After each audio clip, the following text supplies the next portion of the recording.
Hello friends, welcome to my YouTube channel Time to Learn English. As I told you in my previous video, the English grammar is the foundation of English spoken. If you don't have a good knowledge about English grammar, so how you can understand the basic structure of sentence and how you can make a good conversation with our friends as well as our children. So friends, the first step of English grammar is the tenses. Now I am going to teach you about tenses through this video. Friends, tense सीखने से पहले कुछ technical terms हैं जिनका हमें मालूम होना बहुत ही ज़रूरी है। जैसे आते हैं फर्स्ट टेक्निकल टर्म में, जैसे वर्ब है फ्रेंड्स। जैसे हिंदी में इसको बोलते हैं क्रिया। ये मेनली दो प्रकार के होते हैं, एक होता है मेन वर्ब, एक होता है हेल्पिंग वर्ब। मेन वर्ब में क्या होता है friends, main verb further divided into two parts. सबसे पहले एक्शन वर्ब। एक्शन वर्ब मतलब जहाँ कुछ काम हो रहा है। जैसे एक्शन वर्ब के एग्जाम्पल हैं प्ले, फाइट, गो, कम, सिंग, डांस। मतलब यहाँ कुछ न कुछ काम हो रहा है, हमारी बॉडी मूव हो रही है। नॉन एक्शन वर्ब, जहाँ हमारी बॉडी मूव नहीं हो रही है और कुछ काम नहीं हो रहा है, पर वह वर्ब के अंदर आते हैं। Like, love, hate, think, these all are example of non action verb. अब आते हैं फ्रेंड्स हेल्पिंग वर्ब में। हेल्पिंग वर्ब फ्रेंड्स ये बहुत ही इम्पोर्टेंट है। इनको देख के ही हम टेंसों की जानकारी और ये सेंटेंस किस टेंस के अंदर आते हैं हम आसानी से पता लगा सकते हैं। हेल्पिंग वर्ब, हेल्पिंग वर्ब और मेन वर्ब सेंटेंस में दोनों एक साथ भी आ सकते हैं, एक साथ ही मैक्सिमम सेंटेंस में दोनों एक साथ आते हैं। अब आते हैं friends combined chart of person and subject. ये बहुत ही इंपॉर्टेंट है फ्रेंड्स।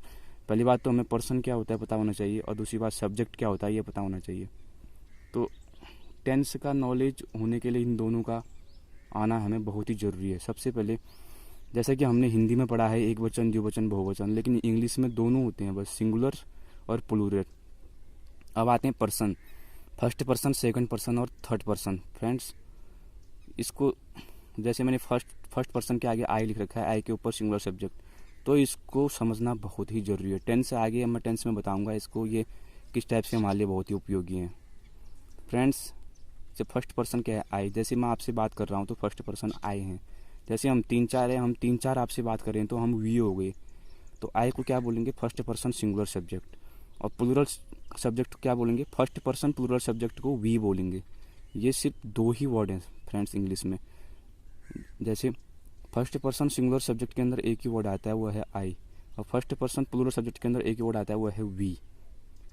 यहाँ समझने वाली बात है, जैसे वी बोल दिया तो प्लूरल ही हो गया, हम कितने हैं, 3 4 5। आई बोलते सिर्फ मैं हूँ तो सिंगुलर हो गया। फर्स्ट पर्सन सिंगुलर आई हो गया, फर्स्ट पर्सन प्लूरल वी हो गया। अब आते हैं सेकंड पर्सन, सबसे इजी पर्सन, जिसको हम एक ही इसमें वर्ड है यू। मैं आपसे बात कर रहा हूँ तो आप मेरे लिए सेकंड पर्सन हो गई, तो सिंगुलर भी हैं और ये प्लूरल भी हैं। ये इसलिए है फ्रेंड्स, यू का इंग्लिश में उच्चारण तुम भी है। जैसे मैं आपसे बात कर रहा हूँ, मैं आपको आप करके बात करूँगा तब भी मैं यू का प्रयोग करूँगा, आपको मैं तुम करके बात करूँगा तब भी यू का प्रयोग करूँगा। तभी ये सिंगुलर और प्लूरल दोनों में यू है। Second person singular you, second person plural you.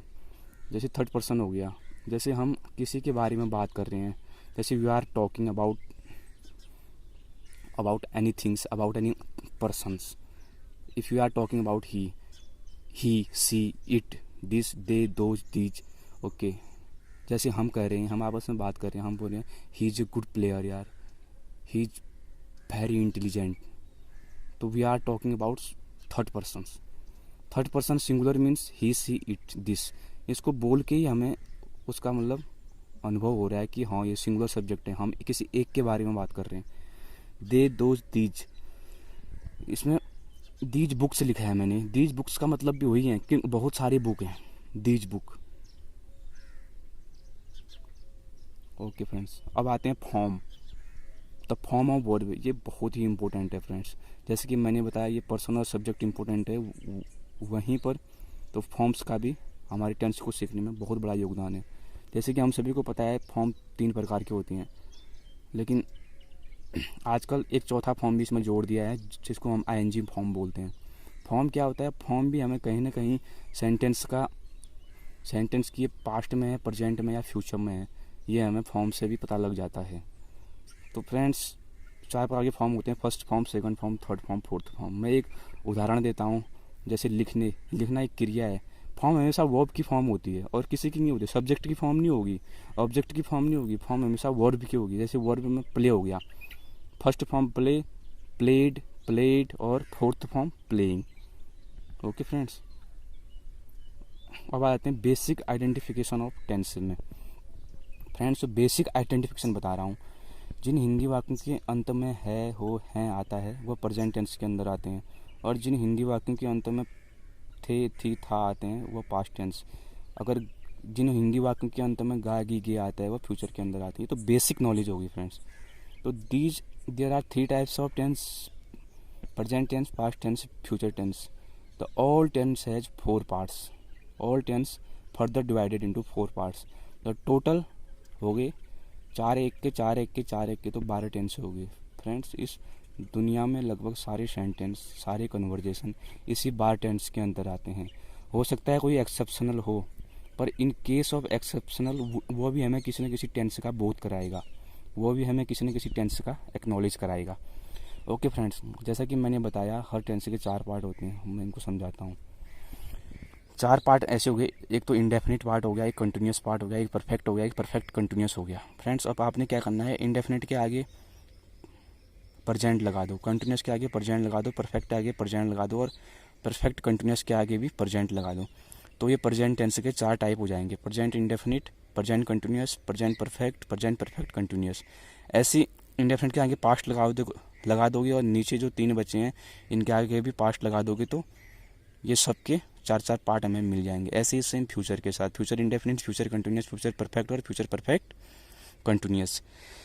अब जो इंडेफिनिट पार्ट होता है फ्रेंड्स टेंस का, इसमें क्या होता है, समय निर्धारित नहीं होता है। इसमें समय निर्धारित नहीं होता है,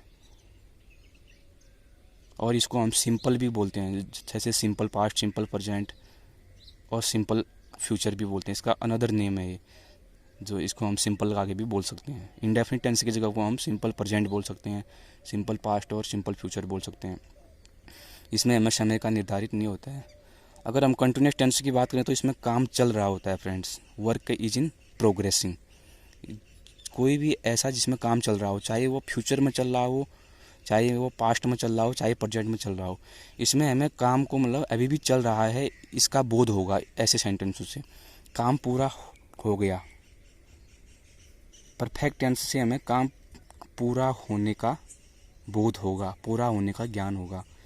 ऐसी परफेक्ट कंटिन्यूस से बहुत ही रोचक टेंस हैं।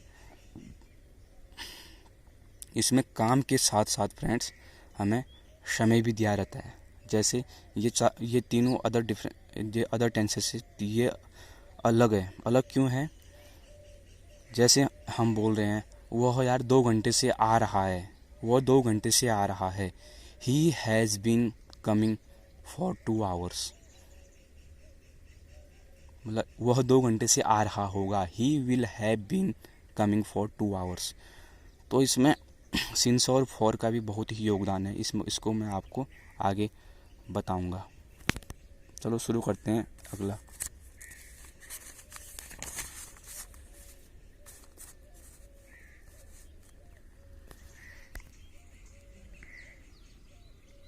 फ्रेंड्स, अब मैंने एक छोटा सा एक चार्ट बनाया है।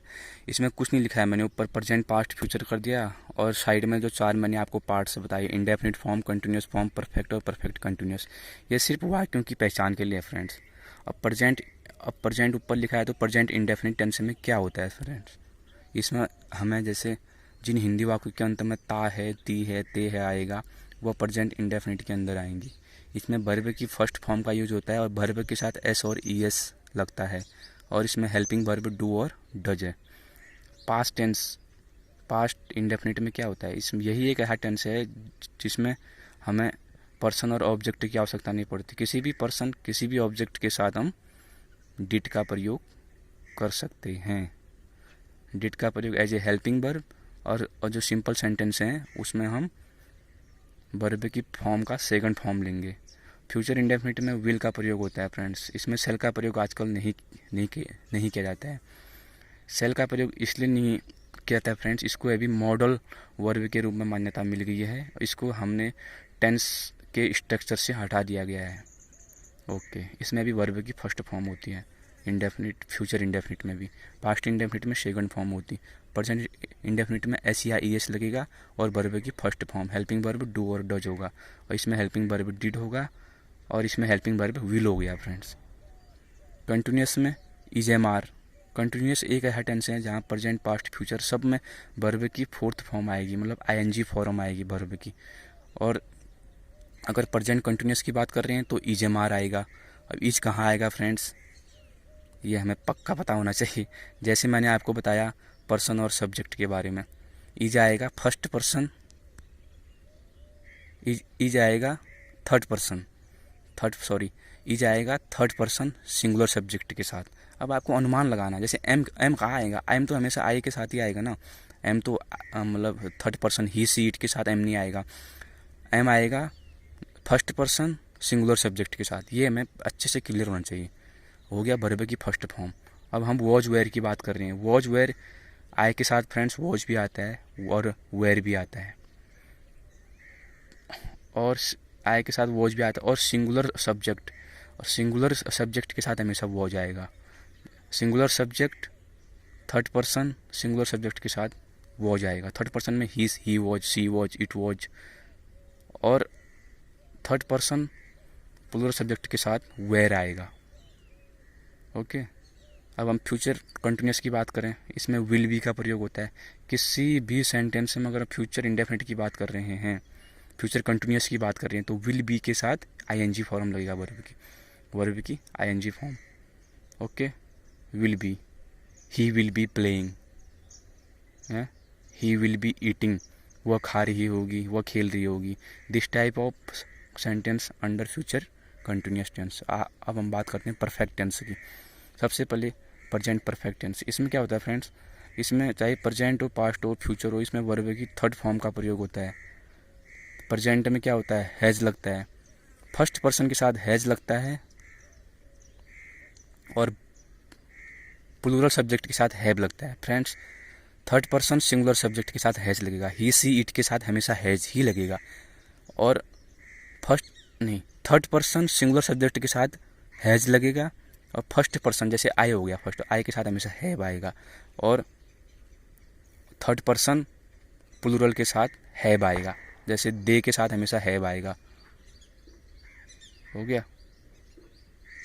अब हम करते हैं पास्ट परफेक्ट की बात। पास्ट परफेक्ट में सभी सब्जेक्ट और सभी पर्सन में हैड आएगा और वर्ब की थर्ड फॉर्म आएगी। ओके फ्रेंड्स, अब आप फ्यूचर परफेक्ट टेंस में क्या आता है, इसमें विल हैव लगता है। इसको भी फ्रेंड्स कहीं ना कहीं ये फॉर्मूले हैं, इनको भी कहीं ना कहीं मतलब दिमाग में याद रखना पड़ेगा। फ्यूचर परफेक्ट में क्या आता है, विल हैव के साथ वर्ब की थर्ड फॉर्म आएगी। ओके फ्रेंड्स, ना आप विल हैव के साथ हमेशा वर्ब की थर्ड फॉर्म है, और परफेक्ट टेंस से कोई भी सेंटेंस होगा उसके साथ वर्ब की थर्ड फॉर्म आएगी फ्रेंड्स। अब हैज हैव कहाँ लगना है ये आपको पता होना चाहिए, हैड कहाँ लगना है ये पता होना चाहिए, विल हैव कहाँ लगता है ये आपको पता होना चाहिए। हैज हैव लगता है प्रेजेंट के केस में, हैड लगता है पास्ट के केस में, विल हैव लगता है फ्यूचर के केस में। Okay friends, now perfect continuous tense. यदि हम प्रेजेंट परफेक्ट कंटिन्यूस की बात करें, इसमें हैज़ बीन और हैव बीन सेम परफेक्ट वाली कहानी है। थर्ड पर्सन सिंगुलर सब्जेक्ट के साथ हैज़ बीन, फर्स्ट पर्सन और सेकंड पर्सन और थर्ड पर्सन प्लूरल सब्जेक्ट के साथ हैव बीन आएगा। जैसे आई के साथ आई हैव बीन आएगा, ही सी इट के साथ he has been, she has been आएगा। और सॉरी, इसमें सेकंड पर्सन यू के साथ भी हैव बीन आएगा, हैज़ बीन नहीं आएगा। सेकंड पर्सन और फर्स्ट पर्सन के साथ क्या आएगा, हैव आएगा, और थर्ड पर्सन प्लूरल के साथ भी हैव आएगा। अब आते हैं हम पास्ट परफेक्ट कंटिन्यूअस। इसमें सिंपल सी फॉर्म है, हैड बीन के साथ आईएनजी लग जाएगा, आईएनजी इसमें भी लगेगा ये प्रेजेंट के केस में। और यदि हम बात कर रहे हैं फ्यूचर टेंस के बारे में, विल हैव बीन के साथ क्या लगेगा, आईएनजी। आईएनजी क्या होती है फ्रेंड्स, वर्ब की फोर्थ फॉर्म। जैसे कि मैंने लिखा है friends, the cell is removed in the structure of sentence, now we are using it as a modal verb. इसकी जो अगली क्लास लेंगे हम उसमें बताएंगे आपको मॉडल वर्ब क्या होते हैं। अब जैसा कि मैंने बताया था, परफेक्ट कंटिन्यूस जो टेंस का फॉर्म है सर, जैसे चाहे प्रेजेंट परफेक्ट कंटिन्यूस हो, चाहे पास्ट परफेक्ट कंटिन्यूस हो, चाहे फ्यूचर परफेक्ट कंटिन्यूस हो, उसमें हमेशा सिंस और फॉर का यूज होगा, क्योंकि इसमें टाइम, निर्धारित टाइम होता है, इतने समय से हम किसी काम कार्य को कर रहे हैं, कर चुके हैं या करेंगे। और सिंस और फॉर का यूज़ कहाँ आता है फ्रेंड्स? सिंस का यूज आता है ए पॉइंट ऑफ टाइम के लिए। Since is used for only A point of time. जैसे मैं सुबह 11 बजे से खाना खा रहा हूँ, I have been eating since morning at 11 o'clock। For is used for only period of time, जैसे 5 मिनट, 2 वीक्स, 6 मंथ, 2 ईयर्स। जैसे हम किसी काम को एक पीरियड ऑफ टाइम से कर रहे हैं, जैसे इस मैं पढ़ाई 6 महीने से कर रहा हूँ, I have been reading for 6 month. इसमें क्या होता है? पीरियड ऑफ टाइम होता है फ्रेंड्स। आपको ये याद करना है, सिंस पॉइंट ऑफ टाइम के लिए होता है, फॉर होता है पीरियड ऑफ टाइम्स के लिए। Okay friends, thank you for watching. जय हिंद, जय भारत।